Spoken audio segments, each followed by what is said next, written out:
Just a quick tip video. Here it is, January the 23rd.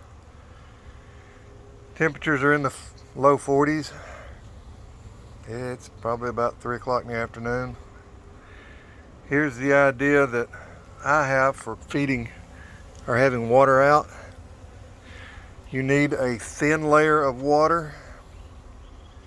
That way the sun can warm it up, because if you have a deep bucket of water, it's not going to warm up. So if the bees actually get into it, they can actually get out of it.